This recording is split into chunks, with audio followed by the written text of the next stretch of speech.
Unity in spirit global క్రైస్తవ సన్నిహిత సంఘానికి మీకు స్వాగతం. మీరు ప్రార్థన అభ్యర్థనలు పంపాలనుకుంటే క్రైస్తవ జీవ భాగస్వామిని వెతుకుతున్నట్లయితే mark108.com ను విజిట్ చేయండి. ఇప్పుడు మనం ప్రార్థనలోకి వెళ్తాము. ప్రభూ, ఈ కష్టకాలంలో మేము నీ దయను, నీ శక్తిని, నీ మార్గదర్శకత్వాన్ని కోరుకుంటున్నాము. మన జీవితంలో జరిగే అప్రతికూల పరిణామాలు, సవాళ్లను ఎదుర్కొనే సమయంలో మనలో నువ్వు పుట్టించు శక్తిని ప్రార్థిస్తున్నాము. ప్రభూ, నీ అనుగ్రహం ద్వారా మేము ఈ సవాళ్లను అధిగమించగలుగుతాము. మన మనస్సులు నీ దయ మరియు ప్రేమతో నిండి ప్రతి కష్టాన్ని ఎదుర్కొనటానికి మేము ధైర్యం మరియు బలాన్ని పొందాలి.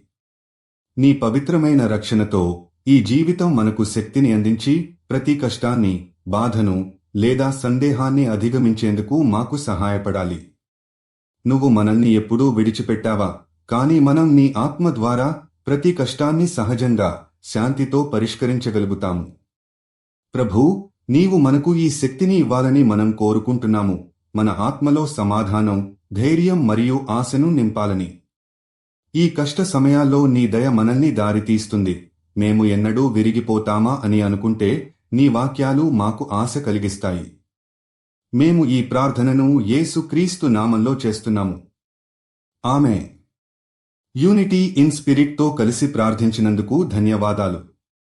మీరు విశ్వాసం కలిగిన జీవిత భాగస్వామిని వెతుకుతున్నట్లయితే mark108.com ను విజిట్ చేయండి. మీ ప్రార్థన అభ్యర్థనలు కూడా అక్కడ పంపవచ్చు. దయచేసి లైక్ చేయండి, షేర్ చేయండి మరియు ఛానల్కి సబ్స్క్రైబ్ చేయండి.